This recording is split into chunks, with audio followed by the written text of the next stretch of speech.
the passion that came with youth ministry had to do with my upbringing. That is, I was raised in a extremely violent neighborhood, and there weren't many fathers around.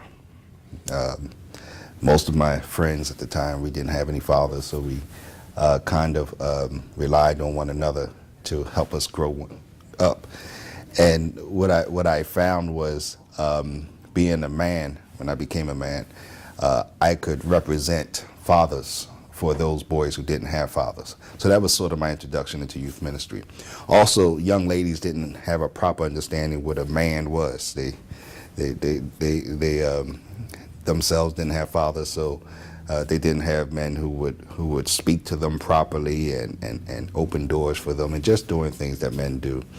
And so I thought that youth ministry would be a dynamite way for me to introduce some of those things of manhood, a model for men, and also become something for young women to aspire to when they grew older. Outside of Eastern, I'm a part of a number of programs.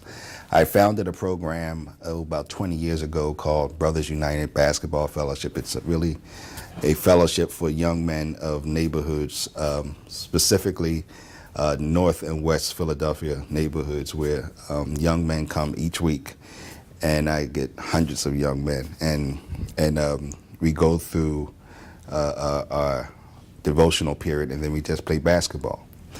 And what that has done is afforded me an opportunity to speak to young men I wouldn't have the opportunity to speak to otherwise.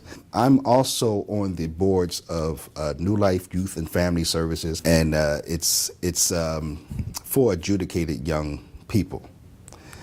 But New Life does a great job in doing the social, and also the education piece for young people. So when I came on with the idea that I will be able to speak with, and even if I was to just be a presence for young people on the campus there. Also, I'm on the board of another called BALL, it's Black American Legacy League. And the idea is, this is a summer program for children. And the boys, they play basketball, but the prerequisite for them to play basketball is that they must learn something about Black history. They must do an essay on someone who's famous, and they also must speak and share who they're researching in order to play basketball. In some ways, we try to intertwine the things that young people are really interested in and then bring some type of educational or some value system into that, so that it doesn't just become about the sport, but also we have to develop the mind as well. There's another program that I started called ICAP. ICAP stands for Inner City Arts Program, and what Inner City Arts Program does is we take young people and we get them away from graffiti and all of that, especially since the church has kind of disdained art. And we give them an opportunity to do their little dances, to do artworks, and this kind of thing. And this helps them to see art as a something where they can share some of their expression in a proper way, not on the wall. In my church currently, we developed a young adult ministry and distinguished it from the youth ministry, and distinguish that from the children's ministry. A number of churches don't recognize that each age category have totally different understandings of life. We've started some programs with that. We have a young adult Friday night cafe, and that gives opportunity for young adults, this is 18 and above, to come out and they play their music, they do some poetry, some may do some singing, and it gives them an opportunity to express themselves through their culture, but still directed through the church. What we've started is a rap session where we just talk about issues that young adults are having. And the past few months, we've been talking about sex and sexuality within the church. You know, one of those things the church would rather not talk about. And it has been exciting to hear the promises young people have made to themselves and to God, and even some of the challenges they've had with trying to stick to their purity.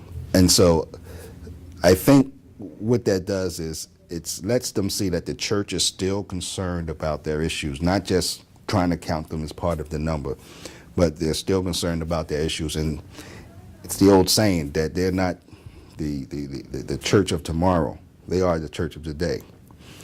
And most churches that are actually blossoming, the exciting churches now, are led by young people. And so we must see that as something that is special to the church. What I try to do in youth ministry today is get people to see, get young people to see that Christ is the reason why we do all that we do.